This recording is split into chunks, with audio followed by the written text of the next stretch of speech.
Doctor alias silver نے اپنی کتاب میں دل کا خیز دعویٰ کیا ہے کہ انسان اس سیارے زمین کا اصل رہائشی نہیں ہے، بلکہ اسے کسی دوسری سیارے پر تخلیق کیا گیا اور کسی وجہ سے اس کے اصل سیارے سے اس کے موجودہ رہائشی سیارے زمین پر پھینک دیا گیا۔ ڈاکٹر ایلیس، جو کہ ایک سائنسدان، محقق، مصنف اور امریکہ کا نامور آرکیالوجسٹ ہے، اس کی کتاب میں اس کے الفاظ پر غور کیجیے۔ ذہن میں رہے کہ یہ الفاظ ایک سائنسدان کے ہیں جو کسی مذہب پر یقین نہیں رکھتا۔ اس کا کہنا ہے کہ انسان جس ماحول میں پہلی بار تخلیق کیا گیا اور جہاں یہ رہتا رہا ہے، وہ سیارہ، وہ جگہ اس قدر آرام دہ، پرسکون اور مناسب ماحول والی تھی جسے VIP کہا جا سکتا ہے۔ وہاں پر انسان بہت ہی نرم و نازک ماحول میں رہتا تھا۔ اس کی نازک مزاجی اور آرام پرست طبیعت سے معلوم ہوتا ہے کہ اسے اپنی روٹی روزی کے لیے کچھ بھی تردد نہیں کرنا پڑتا تھا۔ یہ کوئی بہت ہی لاڈلی مخلوق تھی جسے اتنی لگژری لائف میسر تھی۔ وہ ماحول ایسا تھا جہاں سردی اور گرمی کی بجائے بہار جیسا موسم رہتا تھا، اور وہاں پر سورج جیسے خطرناک ستارے کی تیز دھوپ اور الٹرا وائلٹ شعائیں بالکل نہیں تھیں جو اس کی برداشت سے باہر اور تکلیف دہ ہوتی ہیں۔ تب اس مخلوق انسان سے کوئی غلطی ہوئی۔ اس کو کسی غلطی کی وجہ سے اس آرام دہ اور عیاشی کے ماحول سے نکال کر زمین سیارے پر پھینک دیا گیا تھا، جس نے انسان کو اس سیارے سے نکالا تھا۔ لگتا ہے وہ کوئی انتہائی طاقتور ہستی تھی جس کے کنٹرول میں سیاروں ستاروں کا نظام بھی تھا۔ وہ جسے چاہتا، جس سیارے پر چاہتا، سزا یا جزا کے طور پر کسی کو بھجوا سکتا تھا۔ وہ مخلوقات کو پیدا کرنے پر بھی قادر تھا۔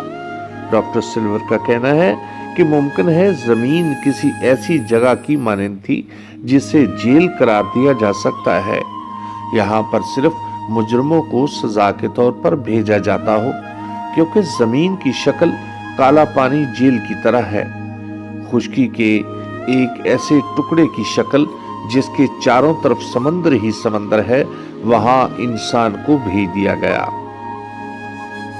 ڈاکٹر سلور ایک سائنٹسٹ ہے جو صرف مشاہدات کے نتائج حاصل کرنے کے بعد رائے قائم کرتا ہے۔ اس کی کتاب میں سائنسی دلائل کا ایک انبار ہے جس سے انکار ممکن نہیں۔ اس کے دلائل کی بڑی بنیاد جن پوائنٹس پر ہے، ان میں سے چند ایک ثابت شدہ یہ ہیں۔ نمبر 1، زمین کی کش شکل اور جہاں سے انسان آیا ہے اس جگہ کی کش شکل میں بہت زیادہ فرق ہے۔ جس سیارے سے انسان آیا ہے وہاں کی کش شکل زمین سے بہت کم تھی، جس کی وجہ سے انسان کے لیے چلنا پھرنا، بوجھ اٹھانا وغیرہ بہت آسان تھا۔ انسانوں کے اندر کمر درد کی شکایت زیادہ گریوٹی کی وجہ سے ہے۔ نمبر 2، انسان میں جتنے دائمی امراض پائے جاتے ہیں وہ باقی کسی ایک بھی مخلوق میں نہیں جو زمین پر بس رہی ہے۔ ڈاکٹر ایلیس لکھتا ہے کہ آپ اس روئے زمین پر ایک بھی ایسا انسان دکھا دیجئے جسے کوئی ایک بھی بیماری نہ ہو تو میں اپنے دعوے سے دستبردار ہو جاؤں گا، جبکہ میں آپ کو ہر ان جانور کے بارے میں یہ بتا سکتا ہوں کہ وہ وقتی اور عارضی بیماریوں کو چھوڑ کر کسی ایک بھی مرض میں ایک بھی جانور گرفتار نہیں ہے۔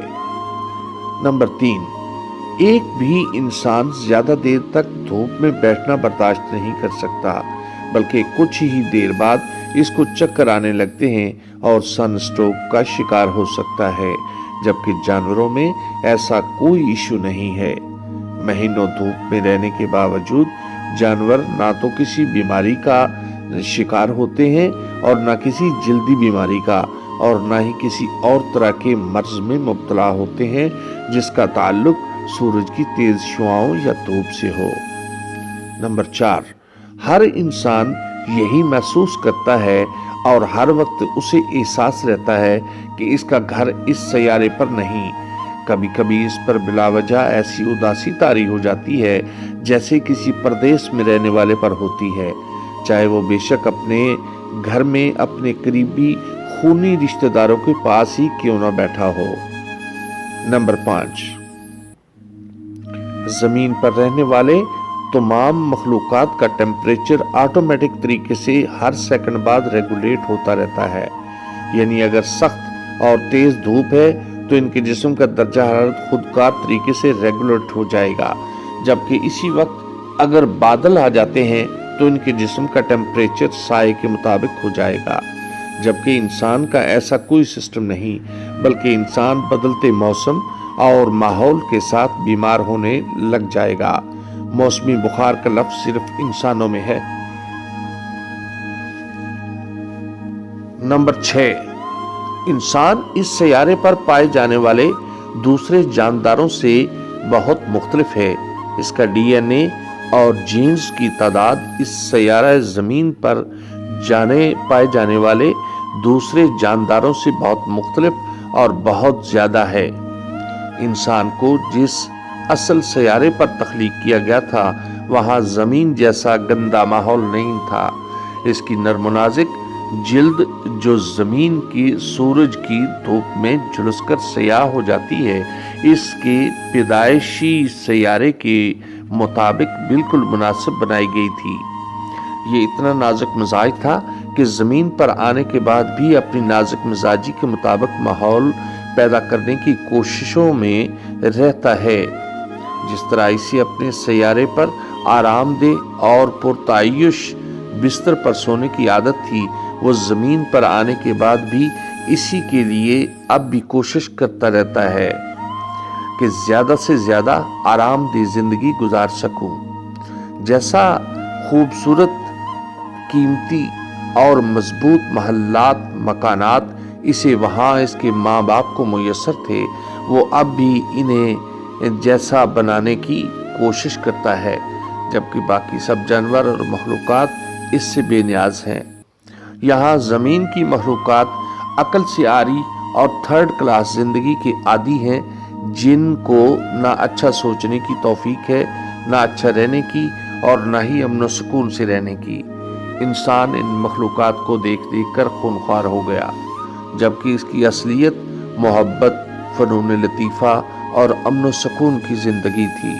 یہ ایک ایسا قیدی ہے جسے سزا کے طور پر تھرڈ کلاس سیارے پر بھیج دیا گیا تاکہ اپنی سزا کا دورانیہ گزار کر واپس آ جائے۔ ڈاکٹر ایلیس کا کہنا ہے کہ انسان کی عقل و شعور اور ترقی سے اندازہ ہوتا ہے کہ اس ایلین کے والدین کو اپنے سیارے سے زمین پر آئے ہوئے کچھ زیادہ وقت نہیں گزرا، ابھی کچھ ہزار سال ہی گزرے۔ یہ ابھی اپنی زندگی کو اپنے پرانے سیارے کی طرح لگژری بنانے کے لیے بھرپور کوشش کر رہا ہے۔ کبھی گاڑی ایجاد کرتا ہے، کبھی موبائل فون۔ اگر اسے آئے ہوئے چند لاکھ بھی گزرے ہوتے تو یہ جو ایجادات نظر آ رہی ہیں یہ ہزاروں سال پہلے وجود میں آ چکی ہوتی، کیونکہ میں اور تم اتنے گئے گزرے نہیں کہ لاکھوں سال تک جانوروں کی طرح بے چارگی اور ترس کی زندگی گزارتے رہتے۔ ڈاکٹر ایلیس سلور کی کتاب میں اس حوالے سے بہت کچھ ہے، اور سب سے بڑی بات یہ ہے کہ اس کے دلائل کو ابھی تک جھوٹا نہیں ثابت کیا جا سکا۔ میں اس کی سائنسی دلائل اور مفروضوں پر غور کر رہا تھا۔ یہ کہانی ایک سائنسدان بیان کر رہا ہے۔ یہ کوئی کہانی نہیں بلکہ حقیقی داستان ہے جسے انسانوں کی ہر الہامی کتاب میں بالکل اسی طرح بیان کیا گیا ہے۔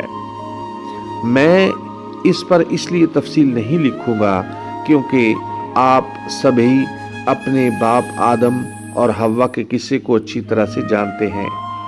سائنس اللہ کی طرف چل پڑی ہے۔ سائنسدان وہ سب کہنے پر مجبور ہو گئے ہیں جو انبیاء کرام اپنے نسلوں کو بتاتے رہے تھے۔ میں نے نسل انسانی پر لکھنا شروع کیا تھا، اب اس تحریر کے بعد میں اس سلسلے کو بہتر انداز میں آگے بڑھا سکوں گا۔ ارتقاء کے نظریات کا جنازہ اٹھ چکا ہے، اب انسانوں کی سوچ کی سمت درست ہو رہی ہے۔ یہ سیارہ ہمارا نہیں ہے، یہ میں نہیں کہتا، بلکہ پیارے آقا صلی اللہ علیہ وآلہ وسلم نے بے شمار بار بتا دیا تھا۔ اللہ پاک نے اپنی عظیم کتاب قرآن حکیم میں بھی بارہا لاتعداد اور مرتبہ یہی بتایا کہ اے انسانوں، یہ دنیا کی زندگی تمہاری آزمائش کی جگہ ہے، یہ تمہارا مستقل ٹھکانہ نہیں ہے جہاں سے تم کو تمہارے اعمال کے مطابق سزا و جزا ملے گی۔ اچھے اعمال پر تم کو وہ جنت ملے گی جہاں کی زندگی انتہائی خوبصورت، پرسکون اور عیاشی سے بھرپور ہوگی۔ نبی کریم صلی اللہ علیہ وآلہ وسلم سے کسی نے پوچھا جنت کہاں ہے تو آپ صلی اللہ علیہ وآلہ وسلم نے جواب دیا آسمانوں میں۔ اس نے پوچھا جہنم کہاں ہے، آپ صلی اللہ علیہ وسلم نے جواب دیا اسی زمین پر۔ میرا یہ مضمون صرف میرے خاص دوستوں کے لیے ہے، میں نے اپنے فرینڈز کی تعداد وہی 700-800 ہی رکھی ہوئی ہے، کیونکہ میں صرف ان کے لیے لکھتا ہوں جن کو میری باتیں سمجھ آتی ہیں۔ میری باتیں سب سے ہٹ کے ہوتی ہیں، سب کی سمجھ میں نہیں آتی۔